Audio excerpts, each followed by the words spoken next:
turanezerewe cyane bene data bakunzi bacu bakunzi b'ikiganiro cyacu cy'ijambo ry'umunsi hano kuri Pure Gold Channel. Mwese ndabashuhuje mu izina rya Yesu kandi nejejwe no kubakira kuri iki kiganiro cyacu mukunda cy'ijambo ry'umunsi, kandi abamenyesha ko muri kumwe na Jose kuri iki kiganiro cy'ijambo ry'umunsi. Uyu munsi wa none tugiye kurebera hamwe ijambo ritubwira ko tugomba kubaho, ijambo ry'ubuzima. Niturangiza dukomeze twumva indirimbo ya mwene data Mbonyi nawe aturirimbira ibyerekeranye no kubaho.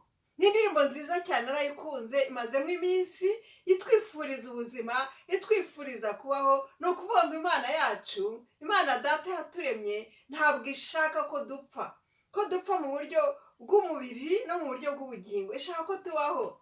Nanjye umunsi wa none nkwifurije kubaho mwene data, nkwifurije kugira ubugingo, cyane cyane ubugingo bw'iteka. Baho, gira ubuzima.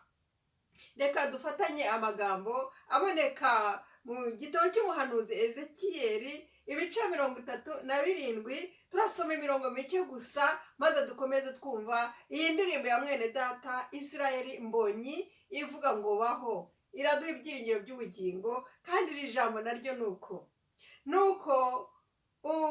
Uwiteka yabwiye umukozi wayo Hezekiya, aramusanga aramubwira ati sohoka.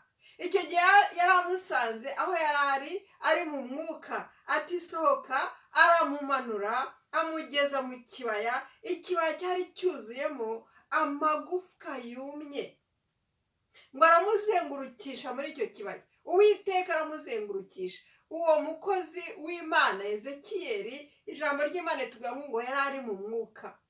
Abakristo bazi ibyerekeranye n'umwuka ubwo barumva urwo rurimi, kuba mu mwuka, kuba mu mbaraga z'Imana. Abatari bamenya agakiza wenda ntibashobora kubyumva, kuko ni urundi rurimi nyine abantu b'Imana cyangwa se Bibiliya ikoresha. Yari yuzuye imbaraga z'Imana, Imana iramujyana, iramuzengurukisha, imwereka ahantu hari amagufwa yumye, hano mu kibaya hashashe hasi. Nuko Imana iramubwira ati hanurira amagufwa. Turakomeza noneho turebe ku murongo wa 5. Haravuga ngo uko niko umwami w'Iteka abwira aya magufwa ngo dore ngiye kubashyiramo umwuka ngo mubeho. Yabwiye Hezekiya ati hanurira amagufwa uyabwire ngo baho.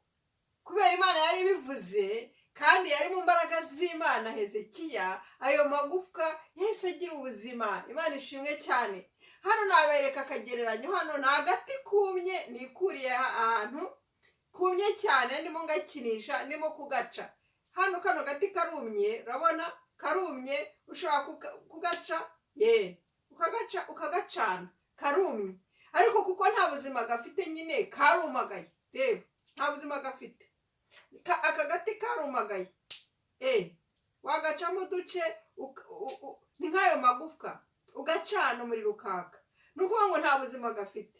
Ariko Imana iyo imaze guhumekera mu muntu udafite ubuzima, umeze nk'aka gati k'igufwa kadafite ubuzima, wa muntu agira ubuzima. Amen. Hano ndakwereka ikindi giti hano nagereranya nk'uwo muntu umaze guhumekerwamo n'Imana, agira ubuzima. Amababi akaza akagira ubuzima, imbuto zikaza, akera imbuto nziza. Reba ibintu bikagenda neza cyane, agahumeka, agakora, akaba ubuzima, akavuga. Ni kimwe n'igiti kivuye kuri Yesu, nacyo kiruma, ariko iyo usubiye kuri Yesu ugira ubuzima. Haleluya. Ukagira amababi, ukagira imbuto, ukagira ubuzima, abantu bagasoramo imbuto nziza. Ni kimwe nawe rero uyu munsi wa none mwene data, iri jambo wowe nanjye riratwifuriza ubuzima, riraduha ubuzima, kuko Imana yabivuze ngo akira ubuzima. Nanjye nje hano kuri iki kiganiro ngusabira ubuzima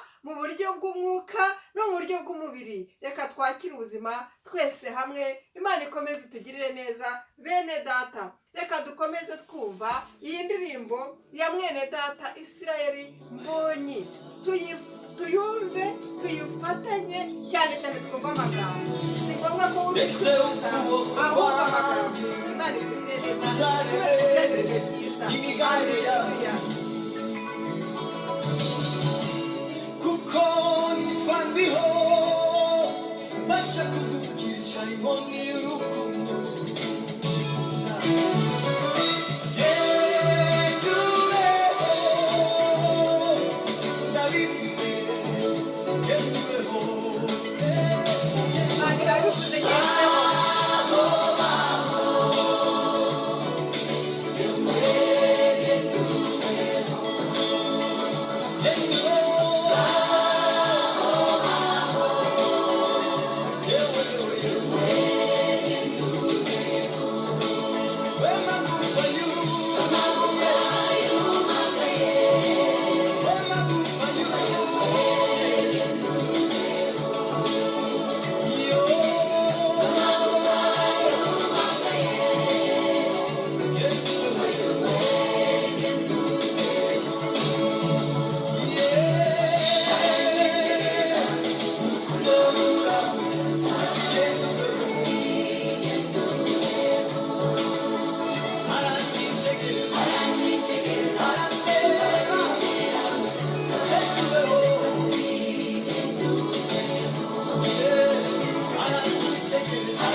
Haleluya.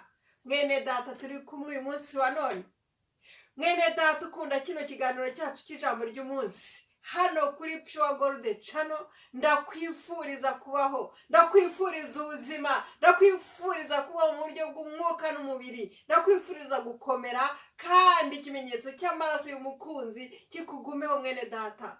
Imana ikomeze duhane umugisha. Nagira ngo nkwifurize kubaho, nkwifurize ubuzima, nkwifurize ubuzima bwo muri Yesu, nkwifurize kuzahora muri Yesu, ukagumamo, ukazagira ubuzima buhoraho, ukabaho guhera umunsi wa none, ugakomeza ukabaho, ukazabaho iteka n'iteka. Haleluya! Iki ni cyo nkwifurije. Nsoreje aha ngushimira cyane kubw'amasengesho nsengera, ngushimira cyane kubwa share, kubwa subscribe niba utarayikora, ngushimira cyane kubwa like. Haleluya! Reka dukomeze dukora umurimo w'Imana. Ibi byose ntabwo mbikora kubw'inyungu zanjye, ndabikora kubwo inyungu z'Imana, kuko Imana nanjye ndi umwe mu bo yatumye, ndi umwe mu bo yohereje hano mu isi.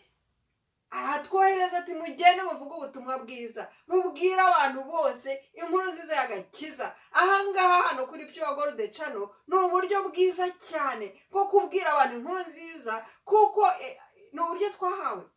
Reka tubukoreshe, kuko hari ababukoresha mu buryo bubi bagatanga inkuru mbi, ariko twe hano kuri Pure Gold Channel n'abandi bose b'abakristo dutanga inkuru nziza, inkuru nziza yo kubaho, inkuru nziza y'ubuzima, inkuru nziza y'agakiza, inkuru nziza yo kwakira Yesu. Haleluya! Reka dufatanye mwene data, niwe nawe ukunda Yesu, dukomeze twamamaza ubutumwa bwiza mu isi yose. Yesu Kristo yavuye mu ijuru yicisha bugufi, ari umwana w'Imana, aza hano muri iyi si gupfira Jose nawe, kugira ngo tutazarimbuka ahubwo tuzabona ubugingo buhoraho. Niyo mpamvu iki kimenyetso cy'amaraso ye kituriho, kindiho, mfite ubuzima. Haleluya! Kubera ayo maraso ya Yesu Kristo yavuye ku musaraba, kubera urukundo rwe.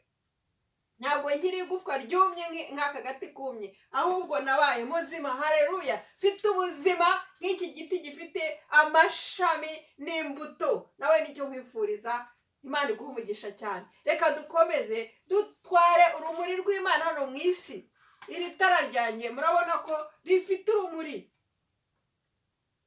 rifite urumuri ndarugendana, nkarujyana, nkereka abandi inzira y'agakiza, babandi bari mu mwijima.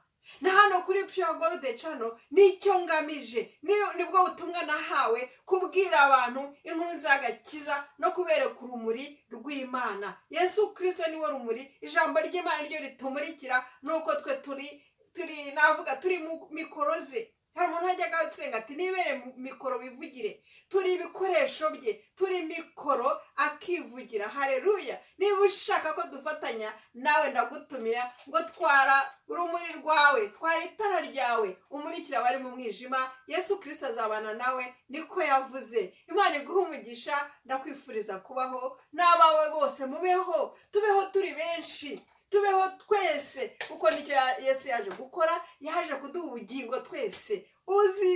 Uzamwizera uzakizwa nicyo ashaka. Reka twese twakire agakiza, twakire kubaho, twakire ubuzima, maze ubwo buzima buzahoraho iteka ryose. Reka dusenge. Mana Data ishobora byose, ndagushima ko waduha ubuzima, ndagushima ko waduhaye Yesu Kristo akaza kudupfira, akaduha ubuzima bw'iteka. Ndasabira umuntu utaramenya agakiza, ndasabira umuntu utaramenya uwo mwami, ndasabira umuntu utaramenya Yesu Kristo, yuko yaje kugira ngo amumenye, amwakire, maze abe muzima, azuke, ave mu rupfu. Ye kuba amagufwa yumye, nari amagufwa yumye, nanjye nari igufwa ryumye, ariko ndi muzima. Haleluya! Ndi muzima, ndavugira Imana. Ndasabye Imana ngo buri wese w'igufwa ryumye ahabwe ubuzima nawe. Nanjye ndasabye ngo wese yakire ubuzima. Akira ubuzima mwene data, akira ubuzima utarabubona. Baho nkwifurije kubaho, nkwifurije ubuzima bw'iteka ryose, kandi ukomeze wihishe mu Mana. Ibi byorezo byose ntibikugereho. Ndagushima Mana ko wumvise gusenga kwanjye, kandi ko twese uduhaye ubuzima. byose mbisabye mu izina rya Yesu umwami wacu, amena. Mwene data nkunda, muvandimwe wanjye, uyu wakoze subscribe, ujye usharinga n'abandi, ukora ka like nkanezerwa. Ndagusabye kugira ngo Imana ikumpere umugisha kandi dukomeze dufatanye umurimo, ni ukuri tuzahembwa. Turi hafi, Yesu ari hafi kugaruka. Reka nagaruka azasange witeguye, azasanga nanjye niteguye, tuzabeho. Haleluya, tuzabeho mu bwami bw'iteka ibihe n'ibihe. Imana iguhe umugisha, tuzakomeza ubutaha. Be blessed.